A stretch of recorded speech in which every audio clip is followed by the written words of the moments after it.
अस्सलाम वालेकुम प्यारे दोस्तों, ये घटना सन 1987 से 1995 के बीच घटित हुई।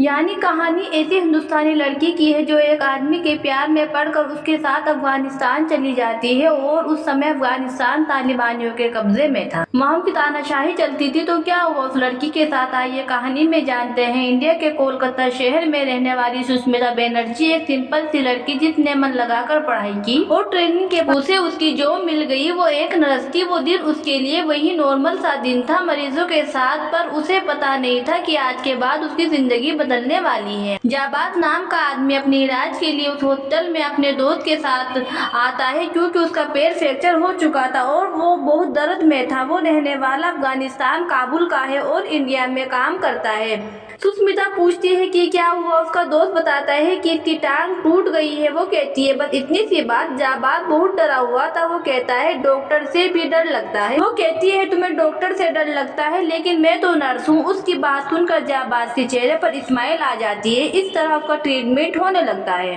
2 दिन हो चुके थे जाबाज को हॉस्पिटल में और सुष्मिता को एहसास हुआ कि जाबाज उसे देखता रहता है और बातों ही बातों में वो एक दूसरे को पसंद करने लगे। दिन बाद जब जाबाज ने उससे शादी के लिए पूछा तो सुष्मिता ने तुरंत ही हाँ कर दी। सुष्मिता के माँ बाप शादी के खिलाफ होते, इसलिए उसने इस बारे में उन्हें कुछ भी नहीं बताया क्योंकि ये सिर्फ अलग धर्म की बात नहीं थी बल्कि अलग देश की बात थी। उन दोनों ने कोर्ट मैरिज कर ली और उनकी शादी में सुष्मिता का भाई गोपाल आया था। लेकिन एक बात थी जो उसने अपने भाई को भी नहीं बताई थी कि वो जाबाज के साथ अफगानिस्तान जा रही है। वो जाबाज के साथ अपनी नई जिंदगी की शुरुआत करने के लिए उसके साथ चल पड़ी। अफगान के नजारे देखकर वो हैरान थी। चारों तरफ पहाड़, रेगिस्तान और इतना नीला आसमान उसने पहले कभी नहीं देखा था। जाबाज का घर काबुल से 260 किलोमीटर दूर पकतिया जिले के राना गांव में था। उसका गांव छोटा सा और बहुत प्यारा था। दोनों बहुत खुश थे। जाबाज ने सुष्मिता के बारे में अपने घर वालों को पहले ही खबर कर दी थी। उसकी घर की औरतें गीत गाकर और अपने रस्म रिवाज के साथ सुष्मिता का स्वागत करते हैं। तभी पीछे खड़ा एक आदमी हवा में बंदूक चला देता है। सुष्मिता इस आवाज से डर जाती है। अपने इतने नजदीक से कभी पहली बार बंदूक की आवाज सुनी थी। जाबाज उसे और फायर करने से रोक देता है। फिर वो घर के अंदर जाते हैं। जाबाज का परिवार बहुत बड़ा था। सुष्मिता ये सब देखकर हैरान थी क्योंकि उसका परिवार बहुत छोटा था। पहले तो उसे लगा कि ये सब पड़ोसी होंगे, लेकिन ऐसा नहीं था। वो सब उनके परिवार वाले थे जो एक ही घर में रहते थे। उसके लिए उनके नाम याद रखने भी मुश्किल था। और यहाँ है जाबाज की तिरनी चाचा और ये है गुलगुटी। ये है असलम, जाबाज का छोटा भाई। असलम की 2 बीवियां हैं, पहली बीवी सादगी और दूसरी नौकरा। सुष्मिता इन दोनों को देखकर सोचती है कि शुक्र है मैं जाबाज की पहली और आखिरी बीवी हूँ। सुबह सुष्मिता किसी को जोर जोर से खांसने की आवाज सुनती और भागती हुई ये पता करने के लिए जाती है कि कौन खांस रहा है। वो वहाँ जाकर देखती है तो एक हकीम कमरे के अंदर नौकरा के पास बहुत ज्यादा दुआ कर रहा था और नौकरा जोर जोर से खांस रही थी। सुष्मिता पास में ही खड़ी सादगी से कहती है कि इससे उसकी तबीयत और खराब हो जाएगी। इन्हें कहिए कि दुआ बंद करें, क्या पता नौकरा को दमा हो या चेस्ट इन्फेक्शन। आदि उसकी बात का जवाब देती है कि यहाँ ऐसी बीमारियां नहीं होती। ये हकीम साहब है, इन्हें इल्म है, ये नौकरा को बिल्कुल ठीक कर देंगे। इसी अंधविश्वास की वजह से कुछ ही देर में उस धुएं से नौकरा का दम घुटने लगता है, लेकिन वो फिर भी नहीं रुकते और देखते ही देखते नौकरा की मौत हो जाती है। लेकिन सबको इस हादसे का जरा सा भी अफसोस नहीं था। लेकिन सुष्मिता एक नर्स थी, उसे ये सब देख कर समझ ही नहीं आता कि किसी इंसान की जान मिनटों में ले ली और इन्हें कोई फर्क भी नहीं पड़ा। जब जाबाज उसके पास आकर कहता है कि ये एक हादसा था, हकीम साहब सच में बहुत बड़े काबिल इंसान है, तुम खामखा इतनी ज्यादा खौफजदा हो रही हो। अब मौत तो अस्पताल में भी होती है। वो कहती है जब तुम्हारी टांग कोलकाता में टूट गई थी तो वो भी हकीम साहब से ठीक करवा सकते थे। अपने धुएं से वो जाबाज से कहती है कल जब तुम पाकिस्तान के लिए जाओ तो वहाँ से कुछ दवाइयाँ लेते आना। मैं घर वालों छोटी मोटी तकलीफें दूर कर ही सकती हूँ। वो कहता है ठीक है ले आऊंगा। उसे लगता है यहाँ हॉस्पिटल ना होना बहुत बड़ी मुसीबत है, लेकिन सुष्मिता की जिंदगी में इससे भी बड़ी मुसीबत आने वाली थी। कुछ दिन बीतने के बाद जब जाबाज पाकिस्तान से वापस आने वाला था तो सुष्मिता उसका इंतजार कर रही थी, लेकिन उसे नहीं पता था कि उसका इंतजार कोई और भी कर रहा है। जाबाज ने सुष्मिता को दवाइयों का बैग पकड़ाया और अंदर चला गया। वो तिरनी चाचा को दवाई देती है कि चाची ने मुझे पेट के दर्द के बारे में बताया था। चाची ने मुझे पेट के दर्द के बारे में बताया था, ये दवाई आप उन्हें दे दीजिए। वो दवाइयाँ लेकर ऊपर आई तो उसने देखा कि गुलगुटी उसके कमरे से बाहर निकली और उसके पीछे जाबाज था। वो अपनी बेटी के पास जाकर कहता है कि देखो तुम्हारे लिए अब्बू क्या लेकर आए हैं। ये बात पास में ही खड़ी सुष्मिता सुन लेती है। ये सुनते ही उसके पैरों तले जमीन खिसक गई। शिरीन गुलगुली और जाबाज की बेटी थी। वो जाबाज से कहती है कि तुमने इतना बड़ा धोखा दिया, मुझे अपने माँ बाप को भी कुछ नहीं बताया। वो कहती है मैंने भरोसा किया था तुम पर, और गुस्से में जाबाज को धक्के मारने लग जाती। पास में खड़ा असलम कहता है भाईजान इनसे कहिए कि आवाज नीची कर ले, पहले से शादीशुदा है तो क्या हुआ, ये यहाँ का रिवाज है और बाहर से तो ये आई है। वो वहाँ से गुस्से में चली जाती है। रात को जाबाज जब उसके पास जाता है तो वो कहता है कि मेरा प्यार तुम्हारे लिए पाक है, गलती ये है कि मैंने तुम्हें गुलगुटी के बारे में नहीं बताया। मैं जानता था कि जिस दिन तुम्हें पता चलेगा तो तुम्हें बहुत तकलीफ होगी, इसलिए मैंने गुलगुटी और सारे घर वालों को कहा था कि तुम्हें ये बात पता ना लगने दे। मैं तुम्हारा गुनहगार हूँ, हो सके तो तुम मुझे माफ कर देना। सुष्मिता रो रही थी और वो कुछ भी नहीं कहती। जाबाज वहाँ से चला जाता है। अगली सुबह सुष्मिता के पास चिड़िया चाचा की पत्नी आती है। वो उसे उस दवाई के लिए शुक्रिया अदा करती है क्योंकि वो दवा काम कर गई थी और उसे साहिब कमाल कहकर बुला रही थी। उसने कलकत्ता वापस जाने का मन बना लिया था, लेकिन जब उस औरत को उसने शुक्रिया अदा करते हुए देखा, उसे लगा कि शायद वो इसलिए अफगानिस्तान में आई है। उसने सोच लिया था कि वो यहीं रहकर एक डिस्पेंसरी खोलेगी क्योंकि यहाँ दूर दूर तक कोई भी हॉस्पिटल नहीं था और ना ही कोई डॉक्टर। वो एक क्वालिफाइड डॉक्टर नहीं थी, लेकिन यहाँ गांव के लोगों से बीमारियों के बारे में सबसे ज्यादा जानती थी। वो सोचती है कि यहाँ कितने लोगों की जान हकीमों के गलत इलाज से चली जाती है, मैं क्यों न इन लोगों की जान बचाऊं, और वो यहीं रह जाती है। पाकिस्तान और काबुल से अक्सर लोग आया जाया करते थे। वो सब उसके लिए दवाइयाँ लाने के लिए तैयार थे। वो अपने डिस्पेंसरी की तैयारी में लगी हुई थी। तभी वहाँ जाबाज आता है और उससे कुछ बताने की कोशिश करता है, लेकिन वहाँ उस पर ध्यान नहीं देती और उसे इग्नोर करती है। फिर जाबाज अचानक वहाँ से चला जाता है। 6 दिन बीत गए थे लेकिन जाबाज घर वापस नहीं आया था। सुष्मिता गुलगुटी के पास जाती है लेकिन उसकी हिम्मत नहीं पड़ती जाबाज के बारे में पूछने की। फिर एक दिन टिन्नी चाचा असलम को बताते हैं कि जाबाज कलकत्ता खैरियत से पहुंच गया है और टिन्नी चाचा सुष्मिता को एक टेप देते हैं। ये जाबाज ने तुम्हारे लिए भेजी है। उस टेप रिकॉर्ड में उसने कहा था कि मुझे अचानक कलकत्ता आना पड़ा क्योंकि अब्दुल चाचा की तबीयत खराब हो गई और यहाँ काम देखने वाला कोई नहीं था। वो कहता है घर में इतने सारे लोग हैं, किसी न किसी को तो कमाना जाना पड़ेगा।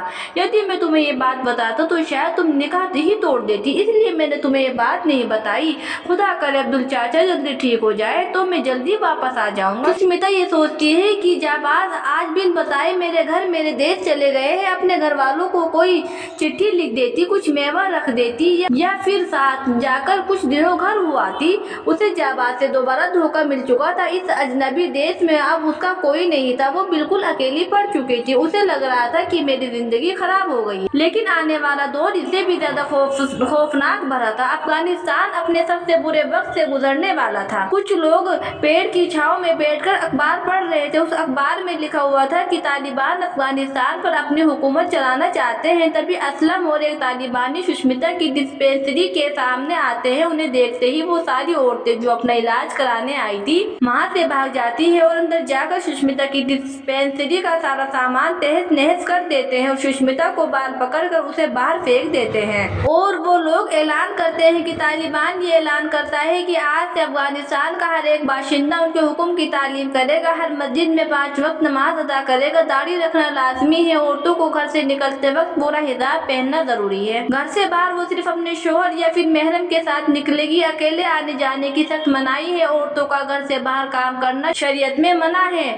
मौसीकी हराम है, फिल्में हराम है, इस्लामी शरीयत के खिलाफ जाने वालों को इसका खामियाजा भुगतना पड़ेगा। और ये सब असलम कह रहा था क्योंकि असलम भी तालिबानियों के साथ मिल चुका था। इस तरह वो लोग अपने बनाए हुए नियम आम लोगों पर थोप देते हैं। वहाँ बैठे तिरनिये चाचा असलम से कहते हैं कि इस्लाम ने ये रिवाज बदल लेना और औरतों की आज़ादी छीन लेना, इसे इस्लाम नहीं कहते। और फिर उन लोगों में बहस हो जाती है। अंदर बैठी सुष्मिता गुलगुटी से कहती है कि कभी जाबाज ने मुझ पर हाथ नहीं उठाया और ये लोग धर्म का वास्ता देकर लोगों पर अत्याचार करते हैं। कुछ दिन बाद असलम की पत्नी सादगी एक बेटे को जन्म देती है। उसकी ये 5वीं बेटी थी और ये वक्त वैसे भी लड़कियों के लिए अच्छा नहीं था। असलम को और बेटियां नहीं चाहिए थी, इसलिए सुष्मिता ने उसकी बेटी को उनसे मांग लिया और उसका नाम टिन्नी रख दिया। अब टिन्नी ही उसके जीने का मकसद बन गई। 6 सालों के बाद अफगानिस्तान पूरी तरह तालिबानियों के गिरफ्त में आ गया था। अब असलम और उसके घर वाले सुष्मिता को बहुत ज्यादा तंग करने लग गए थे। वो सब भूल चुके थे कि उसका शौहर उन सब के पेट पाल रहा है। जब वो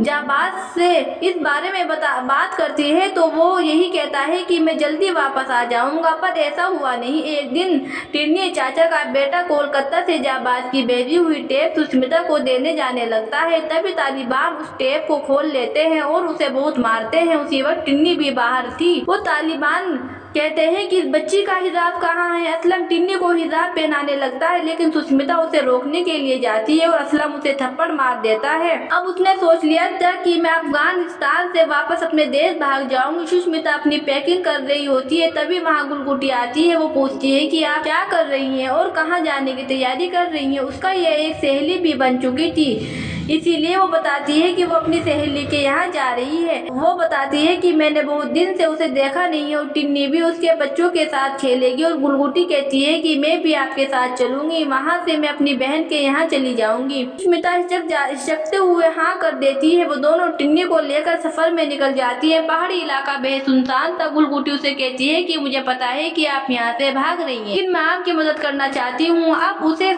समझ आ चुका था कि गुलगुटी ही उसकी अपनी थी। तभी वहाँ सामने से सुष्मिता जिस सहेली के घर जा रही थी उसका पति वहाँ जाता है। वो कहता है कि मुझे असलम ने बताया था कि आप मेरे घर पर आ रही हैं, इसलिए उसने मुझे भेजा है आपको साथ ले जाने के लिए, लेकिन मुझे कुछ काम है, इसलिए आप चले जाइए, मैं आपको घर में ही मिलूंगा, आपको खुद नहीं पहुंचा पाऊंगा। ये तीनों जैसे तैसे करके यहाँ से निकलकर आगे गाड़ी में लिफ्ट ले लेती है और वहाँ से चली जाती है। लेकिन उसकी सहेली का पति असलम को ये बता देता है कि गुलगुटी से विदा लेकर वो अपने सफर में अपनी बेटी टिन्नी के साथ निकल जाती है। फिर वो काबुल पहुँच जाती है। वहाँ उसे उसका पासपोर्ट पूछा जाता है। वो बताती है कि मेरा पासपोर्ट मेरे हस्बैंड अपने साथ इंडिया ले गए हैं। वो आदमी उससे कहता है कि आपके पास और कोई और भी सर्टिफिकेट है, आधार कार्ड, स्कूल सर्टिफिकेट कुछ तो होगा आपके पास। वो कहती है मेरे पास कुछ भी नहीं है। वो आदमी उसे कहता है कि मैं आपके लिए इतना कर सकता हूँ कि दिल्ली फोन करके मैं आपको आपके ट्रेवलिंग पेपर मंगवा सकता हूँ, आपका नया पासपोर्ट भी बन जाएगा, लेकिन इससे 1 हफ्ते का टाइम लगेगा। ये सुष्मिता के लिए बहुत ज्यादा टाइम था। वो इतना इंतजार नहीं कर सकती थी। वो सोचती है यदि मैं इंतजार भी कर लूंगी तो मैं रहूंगी कहाँ।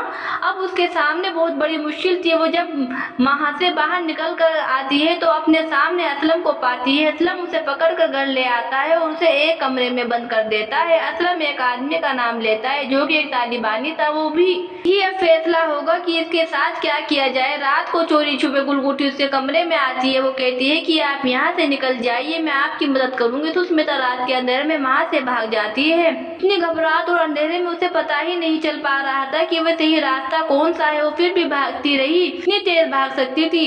वहाँ से भागी तभी एक गाड़ी उसके पीछे आने लगी। ये कोई भी हो सकता था। एक अकेली लड़की अंधेरी रात में कोई सफाई नहीं चलती, लेकिन इतने साल अफगानिस्तान में रहने पर उसे पता था कि क्या कहना है। वो उस आदमी से पूछती है कि क्या आप काफिर हैं या मुसलमान। वो आदमी कहता है मुसलमान। और आप इतनी रात गई कहाँ जा रही है। वो कहती है कि मैं एक डॉक्टर हूँ और मुझे पता चला है कि गांव में कोई बहुत ज्यादा बीमार है, उन्हें ही देखने जा रही हूँ। वो कहता है कि आपका जाना इतनी रात को सही नहीं है। मौलाना रशीद का घर यही मस्जिद के पास है, आप आज रात में ही रुक जाइए, सुबह चले जाना। उसे पता था कि मैं सीधा मौत के मुंह में जा रही हूँ, लेकिन उस वक्त उसके पास और कोई चॉइस नहीं थी। वो मौलाना उसे एक कमरे में भेज देता है और उस वक्त उसकी जिंदगी उसके हाथों में नहीं थी। उसे हर पल होशियार रहना था। दूसरे दिन का सूरज वो देख भी पाएगी या नहीं उसे पता नहीं था।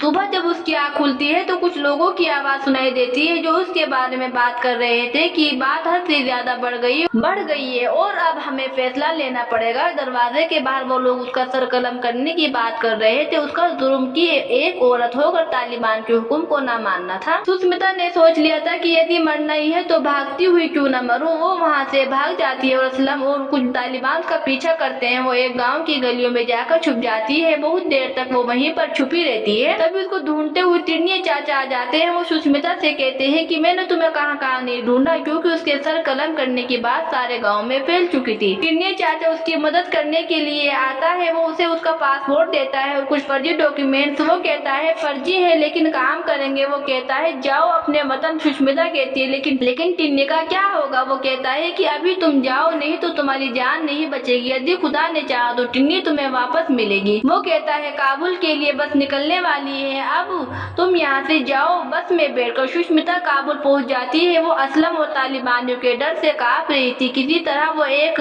एयरपोर्ट पहुँच जाती है। वो ऑफिसर उसका पासपोर्ट मांगता है और फिर उसे नकाब हटाने को कहता है। ऑफिसर उससे पूछता है कि आप अफगानी हैं। वो कहती है। वो उसका गांव भी पूछता है। वो बताती है कि पकटिया गांव से हूँ। वो ऑफिसर कहता है कि आपके चेहरे और आपके अल्फाजों से नहीं लगता कि आप एक अफगानी है। वो कहती है मैंने इंडिया में काम किया था, इसलिए। ऑफिसर पूछता है कि आप इंडिया में कब गई थी। वो कहती है बहुत साल हो गए हैं, अब तो याद भी नहीं है। वो फिर से पूछता है कि क्यों जाना चाहती हैं आप इंडिया। लेकिन इस बार सुष्मिता कोई जवाब नहीं देती। लेकिन पता नहीं उसे एक लम्हे में क्या हुआ और उस ऑफिसर ने उसे जाने दिया। 12 अगस्त 1995 को सुष्मिता बनर्जी कोलकाता अपने घर से ही सलामत पहुंच गई। वो 2013 तक इंडिया में रही। इस दौरान उन्होंने कुछ किताबें भी लिखी, जिसमें सबसे प्रसिद्ध आकाफ क्लास बंगाली वाइफ थी। जनवरी 2013 में वो फिर से अफगानिस्तान अपने पति जाबाज के साथ गई, लेकिन उसी साल 3 सितंबर को तालिबानियों ने उन्हें मार दिया और इसी तरह ये कहानी यही खत्म हो जाती है। दोस्तों ये थी हमारी आज की कहानी। हमारी कहानी आपको कैसी लगी कमेंट करके जरूर बताइए और ऐसी ही कहानियों के लिए